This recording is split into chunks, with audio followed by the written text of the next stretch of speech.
Olá pessoal do blog dos concursos, meu nome é Fernando dos Anjos e hoje nós vamos trabalhar a questão nuclear. Por que é tão polêmica essa questão nuclear? Recentemente nós tivemos um acidente envolvendo uma usina nuclear no Japão, a famosa usina de Fukushima. E em 1986 tivemos o acidente de Chernobyl. Alguns países no mundo têm reformulado suas políticas de desenvolvimento de tecnologia nuclear. O Irã insiste em produzir combustível nuclear. O Brasil já produz seu combustível nuclear. Então a finalidade de hoje da aula é informar você do que é que nós vamos falar aqui em relação à energia nuclear, tanto do ponto de vista do mundo, quanto do ponto de vista do Brasil, e fazer uma ideia geral dos problemas, das vantagens desse tão polêmico assunto. Ok? Vamos começar mostrando para vocês o que significa finalmente essa fissão nuclear tão falada. Valeu? Vamos mostrar aqui no slide. Esse desenho trata-se de uma usina nuclear.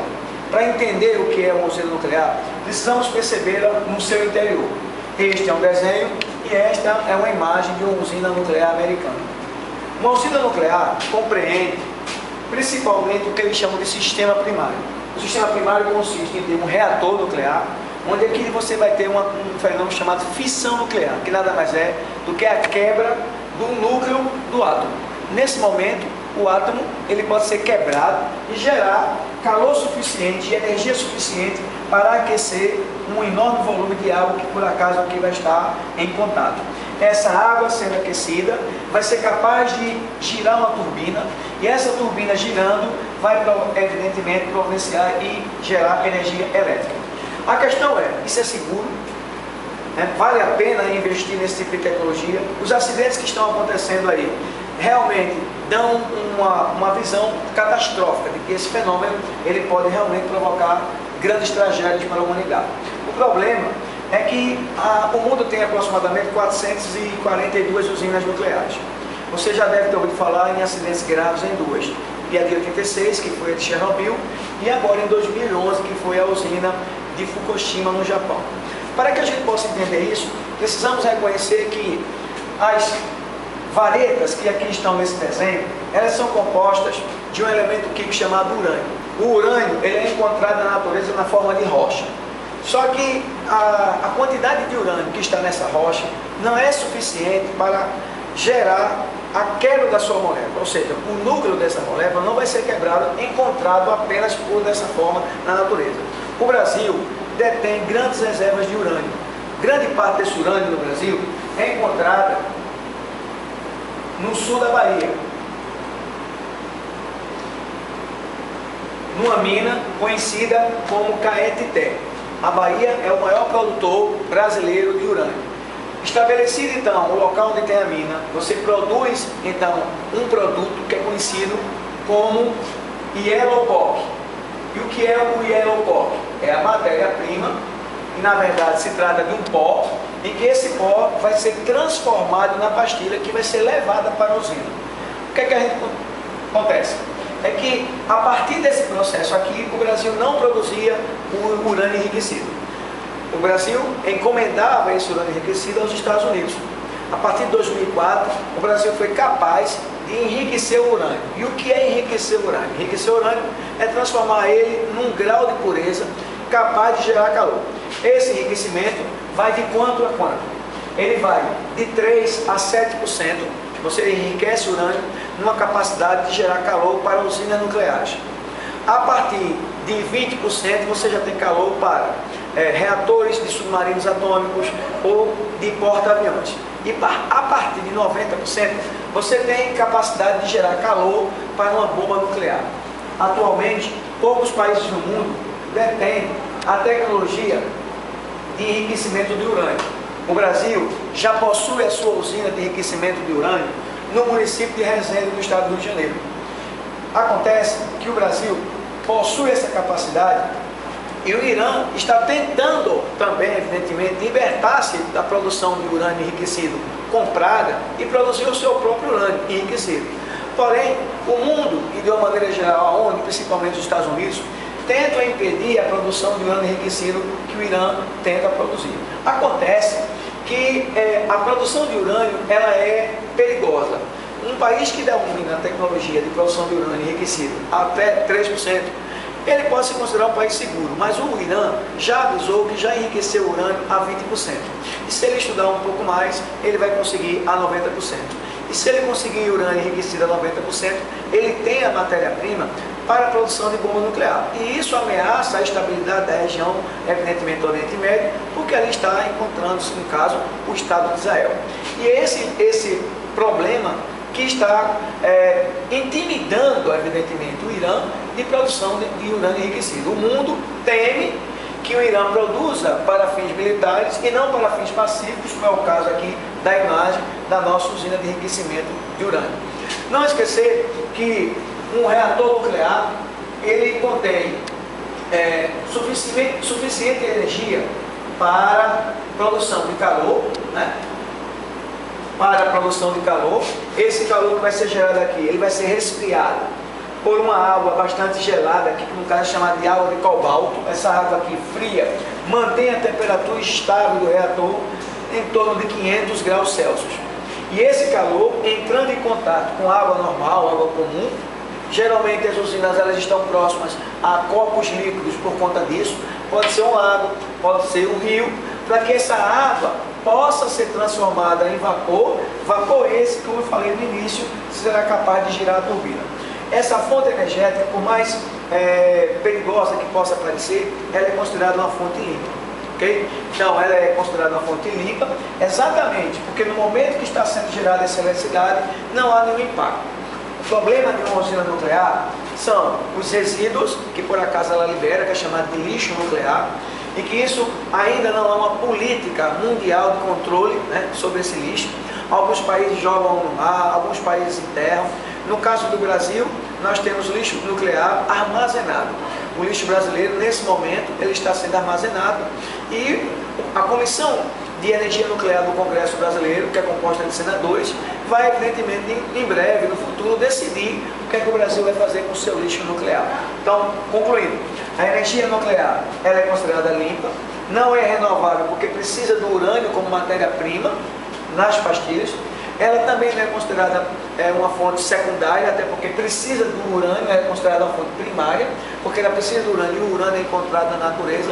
São algumas cobranças que geralmente as provas cobram. Não esquecer que o Brasil possui 2 usinas nucleares. Essas usinas são responsáveis por 2,5% de toda a produção de eletricidade do Brasil. É pouco. Alguns países no mundo, como é o caso da França, detém uma dependência de 77% de energia nuclear. O Brasil tem uma produção que está na casa de 2,5%, mas isso vai ser corrigido. Em breve, o Brasil pretende construir mais usinas, num total de 7. Essas 2, o complexo Angra dos Reis, nesse mesmo complexo já está sendo produzida a usina Angra 3, juntas, essas 3 usinas e as outras 4 que deverão estar operando até o ano 2030, vão responder por 10% da eletricidade brasileira. Não esquecer que essas 4 usinas que estão sendo aí trabalhadas, 2 delas serão instaladas aqui no Nordeste. Uma será colocada provavelmente no sertão pernambucano, né? Já se escolheu até o local, próximo a Rio São Francisco. E a segunda usina nordestina provavelmente nos estados ou de Alagoas ou estado de Sergipe. Então isso aí está para ser decidido. Uma vai ser colocada na região centro-oeste, provavelmente em Goiás, e uma outra deve ser colocada provavelmente no Rio Grande do Sul. Juntas, as 7 usinas deverão produzir em torno de 10% da eletricidade brasileira. Ora, então o Brasil caminha no sentido contrário a algumas nações, como por exemplo a Alemanha. Logo após o acidente de Fukushima, que aconteceu no ano passado, em 2011, a Alemanha avisou que vai desativar todo o seu parque nuclear. A Itália também já deu sinais de que tem interesse em desativar seu parque nuclear. Enquanto isso, o Brasil está indo na contramão. Ele pretende aumentar, né, esse campo de energia nuclear no Brasil. Tendo em vista que uma energia comparada à energia hidráulica, por exemplo, ela tem um impacto de instalação menor. A energia das águas é produzida através de corredores líquidos, no caso dos rios, ela é considerada limpa, mas ela tem um dano de instalação muito grande. Já essa aqui, ela não tem um dano de instalação muito grande. O dano dela, no caso, é uma provável explosão, um provável acidente. O mais poderoso de todos os acidentes foi o acidente de Chernobyl. Em 26 de abril de 1986, a usina de Chernobyl, o reator número 4, explodiu. E o erro foi humano, né? O diretor de engenharia daquela noite resolveu desligar o sistema de resfriamento da usina. A usina, ela teve um aquecimento acima do normal, passou de 1000 graus e o reator explodiu. As usinas, no caso 1, 2 e 3, elas permaneceram funcionando normalmente. Naquela noite, essa radiação se espalhou pelo espaço europeu e 3 dias após ela foi detectada na Suécia. Naquela época, a União Soviética, um país fechado, não informou ao mundo o problema. Esse acidente foi considerado um ícone de como não se deve trabalhar com a energia nuclear. Não se deve desligar um reator nuclear sem ter um sistema de segurança que mantenha ele resfriado.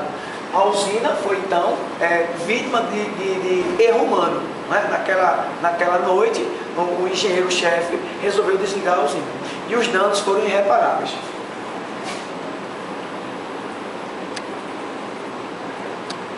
Populações inteiras passaram a ter problemas de câncer, né? No entorno dessa usina, cidades inteiras foram contaminadas. A aproximadamente 2 quilômetros da usina, existe uma cidade fantasma, chamada de Pripyat. Essa cidade, ela está completamente vazia. Ninguém vive na cidade de Pripyat. Dá para ver ao fundo a usina, a poucos quilômetros da usina. Essa cidade de Pripyat, ela está condenada, deve passar aproximadamente 800 anos sem ter ocupação humana, pelo alto grau de radioatividade. Realmente, quando você vê um problema desse, você tem a impressão de que o problema é grave, de que nós não devemos mais investir nesse processo. Mas a gente tem que lembrar que isso é feito de avião. Então, com certeza, é muito mais seguro voar de avião do que você se deslocar de carro. Mas a quantidade de acidentes de automóvel é muito grande, porém eles são isolados. Um avião, quando cai, tem 800, 500, 300 pessoas e evidentemente chama mais atenção. O mundo tem 442 usinas. 2 usinas, elas tiveram esse acidente nuclear grave. Repetindo, a usina de Chernobyl, né, em 1986, e a de Fukushima, agora em 2011, por conta do grande maremoto que invadiu a sua sala de máquinas, impedindo o resfriamento. Na verdade, o modelo é seguro, né? Basta apenas aprimorar essa segurança. Algumas usinas americanas elas estão com uma outra possibilidade de engenharia, que é a da fusão nuclear. Ao invés de você ter matéria produzida em grande escala, você junta essa matéria e ao mesmo tempo você mantém calor. Ou seja, ao invés de você multiplicar a quantidade de energia, você segura essa energia no mesmo lugar e essa energia vai ser mantida ali. E você aproveita esse calor gerado pelo atrito das moléculas. É uma outra modalidade que é mais segura em função de você não ter o princípio da explosão. Pelo contrário, você vai ter o princípio de segurança guardado. Algumas usinas americanas já usam a metodologia de fusão nuclear e não da fissão nuclear. Repetindo, a energia nuclear ela é utilizada desde a Segunda Guerra Mundial. O mundo tem mais de 440 usinas. Alguns países do mundo detêm essa tecnologia para a produção de bombas nucleares, né? O caso dos Estados Unidos, da União Soviética, da China, né? Também nós temos o caso, provavelmente, de Israel, ainda não é uma certeza. Mas quem produz essa tecnologia para energia elétrica, geralmente tem uma energia segura, de impacto ambiental baixo, mas que infelizmente nesse momento, ao meu ver, está passando por muitas críticas. Então, quando a questão aparecer lá, é preciso entender o texto para saber qual é a abordagem que o texto vai tomar. No caso brasileiro, o Brasil tem 2 usinas. A terceira usina está sendo construída nesse momento, que é a usina conhecida como Angra 3. Em 2030, o Brasil espera ter 7 usinas funcionando, essas 3 mais 4, como eu falei, um total de 10% da eletricidade brasileira. É importante diversificar a matriz energética.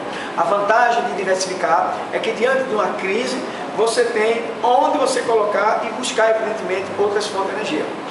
O Brasil, em 2001, viveu uma crise energética sem precedentes, tendo em vista que mais de 90% da eletricidade brasileira dependia das águas. os lagos brasileiros praticamente secaram, porque foi um ano muito difícil de chuvas, e o resultado foi uma crise sem precedentes. Se nós tivéssemos um modelo mais diversificado, talvez não tivéssemos enfrentado uma crise tão grande. Então essa é a capacidade que essa fonte tem. Ela garante uma sustentabilidade maior, porque ela não depende tanto de clima.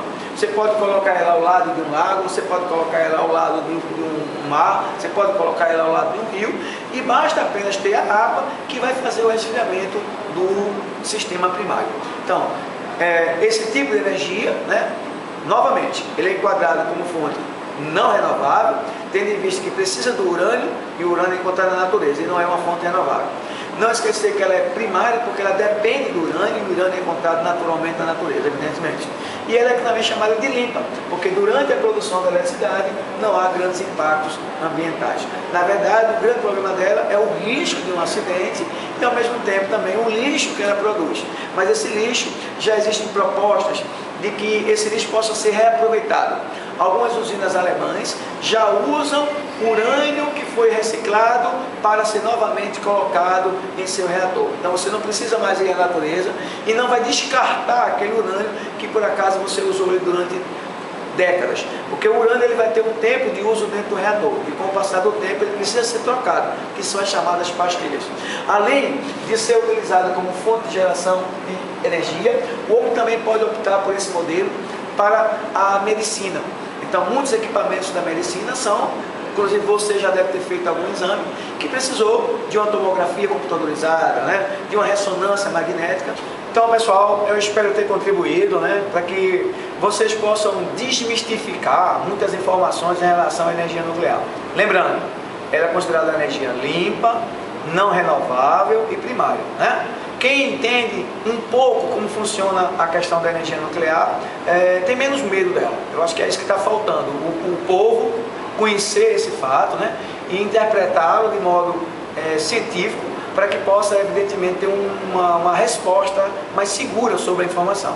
Então, estude um pouco mais isso em casa, procure pesquisar, de modo que as suas pesquisas sejam livres de preconceitos, e você vai perceber que essa fonte realmente é uma fonte bastante importante para a humanidade. Ela tem contribuído muito para a humanidade, para tratamentos médicos, etc., como eu já citei aqui para vocês, ok? Então a gente se vê em breve num assunto aí talvez da vida mais polêmico do que esse.